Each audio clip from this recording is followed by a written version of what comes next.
Hi, ಹೇಗಿದ್ದೀರಾ? Welcome to the video. Mutual ಫಂಡ್ಸಲ್ಲಿ ಯಾವುದೆಲ್ಲ ಟೈಪ್ಸ್ ಇದೆ, ಮ್ಯೂಚುವಲ್ ಫಂಡಲ್ಲಿ ಹೇಗೆ ಇನ್ವೆಸ್ಟ್ಮೆಂಟನ್ನು ಸ್ಟಾರ್ಟ್ ಮಾಡೋದು ಅನ್ನೋದ್ರ ಬಗ್ಗೆ ಈ ವಿಡಿಯೋದಲ್ಲೇ ನೋಡೋಣ. ನಾನು ಆಲ್ರೆಡಿ ಮ್ಯೂಚುವಲ್ ಫಂಡ್ಸ್ ಅಂದರೆ ಏನು, ಅದರ ಬೆನಿಫಿಟ್ಸ್ ಏನು ಅನ್ನೋದ್ರ ಬಗ್ಗೆ ಒಂದು ವಿಡಿಯೋನ ಮಾಡಿದ್ದೀನಿ. ಅದರ ಲಿಂಕನ್ನು ಡಿಸ್ಕ್ರಿಪ್ಷನಲ್ಲಿ ಕೊಟ್ಟಿರ್ತೀನಿ, ಅದನ್ನು ನೀವು ಹೋಗಿ ನೋಡ್ಕೊಳ್ಬೋದು. ಮ್ಯೂಚುವಲ್ ಫಂಡ್ಸನ್ನು ನಾವು ಮೇಯ್ನಾಗಿ 3 ಟೈಪಲ್ಲಿ ಡಿವೈಡ್ ಮಾಡ್ಬೋದು. ಮೊದಲನೇ ಟೈಪ್ ಈಕ್ವಿಟಿ ಫಂಡ್, ಎರಡನೇ ಟೈಪ್ ಡೆಟ್ ಫಂಡ್, ಮೂರನೇ type hybrid fund. Equity fund ಅಂತ ಹೇಳಿದರೆ ಈ ಫಂಡ್ಗಳು ಈಕ್ವಿಟಿ ಶೇರ್ ಮೇಲೆ ಮಾತ್ರ ತಮ್ಮ ಇನ್ವೆಸ್ಟ್ಮೆಂಟನ್ನು ಮಾಡ್ತವೆ. ಡೆಟ್ ಫಂಡ್ ಅಂತ ಹೇಳಿದರೆ ಈ ಫಂಡ್ಗಳು ಡಿಬೆಂಚರ್, ಗೌರ್ಮೆಂಟ್ ಸೆಕ್ಯೂರಿಟೀಸ್, ಬಾಂಡ್ಗಳ ಮೇಲೆ ಇನ್ವೆಸ್ಟ್ಮೆಂಟನ್ನು ಮಾಡ್ತವೆ. ಈ ಡೆಟ್ ಫಂಡಲ್ಲಿ ನಮಗೆ ರಿಸ್ಕು ಸಹ ಕಡಿಮೆ, ಹಾಗೆ ರಿಟರ್ನ್ಗೂ ಸಹ ಸ್ವಲ್ಪ ಕಡಿಮೆ ಇರುತ್ತೆ. ಮೂರನೇ ಟೈಪ್ ಫಂಡ್ ಯಾವುದಂತ ಹೇಳಿದ್ರೆ ಹೈಬ್ರಿಡ್ ಫಂಡ್. ಈ ಫಂಡಲ್ಲಿ ಈಕ್ವಿಟಿ ಶೇರ್ ಮೇಲೂ ಇನ್ವೆಸ್ಟ್ಮೆಂಟ್ ಆಗುತ್ತೆ, ಹಾಗೆ ಡಿಬೆಂಚರ್ಸ್, ಬಾಂಡ್ ಮೇಲೂ ಇನ್ವೆಸ್ಟ್ಮೆಂಟ್ ಆಗುತ್ತೆ. ನೆಕ್ಸ್ಟ್ ಇರುವಂಥ ಕಾನ್ಸೆಪ್ಟ್ ಬಂದುಬಿಟ್ಟು ಮ್ಯೂಚುವಲ್ ಫಂಡಲ್ಲಿ ಓಪನ್ ಎಂಡೆಡ್ ಫಂಡ್ ಮತ್ತು ಕ್ಲೋಸ್ ಎಂಡೆಡ್ ಫಂಡ್ ಅಂತ. ಓಪನ್ ಎಂಡೆಡ್ ಫಂಡ್ ಅಂತ ಹೇಳಿದರೆ ಯಾವ್ದು ಬೇಕಾದರೂ ಈ ಫಂಡಲ್ಲಿ ಇನ್ವೆಸ್ಟ್ಮೆಂಟ್ ಮಾಡ್ಬೋದು, ಮತ್ತು ಯಾವ್ದು ಬೇಕಾದರೂ ನಾವು ಈ ಫಂಡಿಂದ ಹೊರಗೆ ಬರ್ಬೋದು. ಈ ಫ್ಲೆಕ್ಸಿಬಿಲಿಟಿ ನಮಗೆ ಓಪನ್ ಎಂಡೆಡ್ ಫಂಡಲ್ಲಿ ಸಿಗುತ್ತೆ. ಕ್ಲೋಸ್ ಎಂಡೆಡ್ ಫಂಡ್ ಅಂತ ಹೇಳಿದರೆ ಇದಕ್ಕೆ ಮ್ಯೂಚುವಲ್ ಫಂಡ್ ಕಂಪ್ನಿಗಳು ಒಂದು ಸ್ಪೆಸಿಫಿಕ್ ಡೇಟನ್ನು ಫಿಕ್ಸ್ ಮಾಡಿರ್ತವೆ. ಆ ಡೇಟಲ್ಲಿ ನಾವು ಇದನ್ನು ಪರ್ಚೇಸ್ ಮಾಡಬೇಕಾಗತ್ತೆ, ಮತ್ತು ಇದಕ್ಕೆ ಮೆಚುರಿಟಿ ಪೀರಿಯಡ್ ಅಂತ ಇರುತ್ತೆ. ಈ ಮೆಚುರಿಟಿ ಪೀರಿಯಡ್ ಮುಗ್ದ ನಂತರವೇ ಇದನ್ನು ನಾವು ಸೇಲ್ ಮಾಡಬೇಕಾಗತ್ತೆ. ನೆಕ್ಸ್ಟ್ ಟೈಪನ್ನು ನೋಡೋದಾದರೆ ಗ್ರೋತ್ ಫಂಡ್ ಮತ್ತು ಡಿವಿಡೆಂಟ್ ಫಂಡ್ ಅಂತ. ಗ್ರೋತ್ ಫಂಡ್ ಅಂತ ಹೇಳಿದರೆ ಈ ಮ್ಯೂಚುವಲ್ ಫಂಡಲ್ಲಿ ಬಂದ ರಿಟರ್ನನ್ನು ಅವರು ಇದೇ ಫಂಡಲ್ಲಿ ರೀಇನ್ವೆಸ್ಟ್ಮೆಂಟ್ ಮಾಡ್ತಾ ಹೋಗ್ತಾರೆ.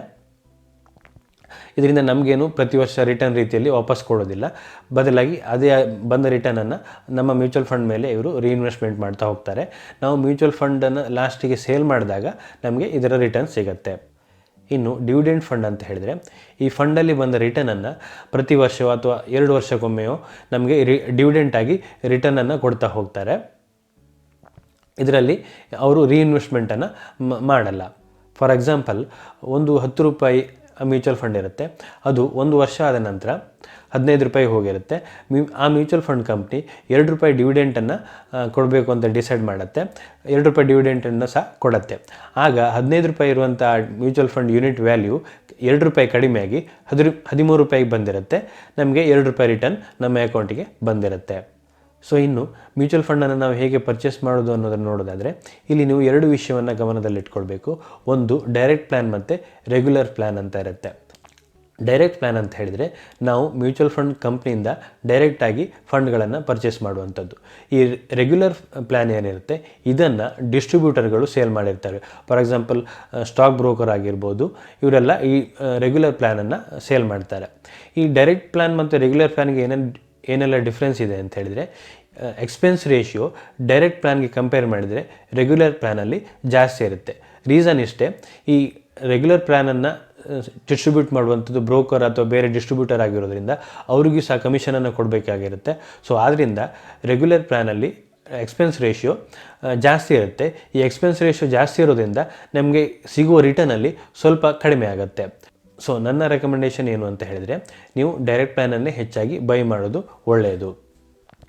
ಸೊ ಈಗ ಎಲ್ಲಿ ಪರ್ಚೇಸನ್ನು ಮಾಡೋದನ್ನು ನೋಡೋದಾದರೆ, ನೀವು ಡೈರೆಕ್ಟಾಗಿ ಮ್ಯೂಚುವಲ್ ಫಂಡ್ ಆಫೀಸ್ಗೆ ಹೋಗಿ ಅಲ್ಲಿ ನಿಮ್ಮ KYCಯನ್ನು ಕಂಪ್ಲೀಟ್ ಮಾಡಿ ಅಲ್ಲಿಂದನೂ ಪರ್ಚೇಸ್ ಮಾಡ್ಬೋದು. ಅದೇ ರೀತಿ ನಿಮಗೆ ನೀವೇನಾದರೂ ಸ್ಟಾಕ್ ಬ್ರೋಕರ್ ಹತ್ರ ನಿಮ್ಮ ಟ್ರೇಡಿಂಗ್ ಅಕೌಂಟ್ ಇದ್ದರೆ ಅಲ್ಲಿಂದನೂ ನೀವು ಸ್ಟಾಕ್ ಬ್ರೋಕರಲ್ಲಿ ಪರ್ಚೇಸನ್ನು ಮಾಡ್ಬೋದು. ಆದರೆ ಅವರು ನಿಮಗೆ ರೆಗ್ಯುಲರ್ ಫಂಡನ್ನು ಸೇಲ್ ಮಾಡ್ತಾ ಇರ್ತಾರೆ, ಅದನ್ನು ನೀವು ನೋಡ್ಕೊಳ್ಬೇಕಾಗತ್ತೆ. ನೆಕ್ಸ್ಟ್ ಸ್ಟೆಪ್ ಬಂದುಬಿಟ್ಟು ನೀವು ಮ್ಯೂಚುವಲ್ ಫಂಡ್ನ ವೆಬ್ಸೈಟಲ್ಲಿ ಆನ್ಲೈನಲ್ಲಿ ನಿಮ್ಮ ಪಾನ್ ಕಾರ್ಡನ್ನು KYC ಆಗಿ ಕೊಟ್ಟು ಅಲ್ಲಿ ಒಂದು ಅಕೌಂಟ್, ಆ ವೆಬ್ಸೈಟಲ್ಲಿ ನೀವು ಅಕೌಂಟನ್ನು ಓಪನ್ ಮಾಡಿ ಅಲ್ಲಿಂದ ನೀವು ಈಸಿಯಾಗಿ ಪರ್ಚೇಸನ್ನು ಮಾಡ್ಬೋದು. ಇನ್ನು ಕೆಲವು ಆ್ಯಪ್ಸ್ ಸಹ ಇದೆ. ನಿಮಗೆ ಝೀರೋದಾ ಬ್ರೋಕರ್ ಅವರು ಕಾಯಿನ್ ಅಂತ ಒಂದು ಆ್ಯಪನ್ನು ಪ್ರೊವೈಡ್ ಮಾಡಿದ್ದಾರೆ.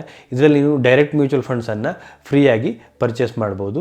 ನಿಮಗೆ ಲಿಂಕನ್ನು ಕೊಟ್ಟಿರ್ತೀನಿ, ಆ ಲಿಂಕಲ್ಲಿ ಹೋಗಿ ನೀವು ಅಕೌಂಟನ್ನು ಸಹ ಓಪನ್ ಮಾಡ್ಬೋದು. ಸೊ ಇದಿಷ್ಟು ಈ ವಿಡಿಯೋದಲ್ಲಿ ಮ್ಯೂಚುವಲ್ ಫಂಡ್ಸಲ್ಲಿ ಯಾವುದೆಲ್ಲ ಟೈಪ್ ಇದೆ ಮತ್ತು ಹೇಗೆ ಇನ್ವೆಸ್ಟ್ಮೆಂಟನ್ನು ಸ್ಟಾರ್ಟ್ ಮಾಡೋದು ಅನ್ನೋದ್ರ ಬಗ್ಗೆ. ನಿಮಗೇನಾದರೂ ಈ ವಿಡಿಯೋ ಇಷ್ಟ ಆಗಿದರೆ ಲೈಕ್ ಮಾಡಿ, ನಿಮ್ಮ ಫ್ರೆಂಡ್ಸ್ ಜೊತೆ ಶೇರ್ ಮಾಡಿ. ಅದೇ ರೀತಿ ನಿಮ್ಮದೇನಾದರೂ ಸಜೆಷನ್ಸ್ ಇದ್ದರೆ ಕಮೆಂಟ್ ಮಾಡಿ, ಹಾಗೆ ನಮ್ಮ ಯೂಟ್ಯೂಬ್ ಚಾನಲನ್ನು ಸಬ್ಸ್ಕ್ರೈಬ್ ಮಾಡಿ.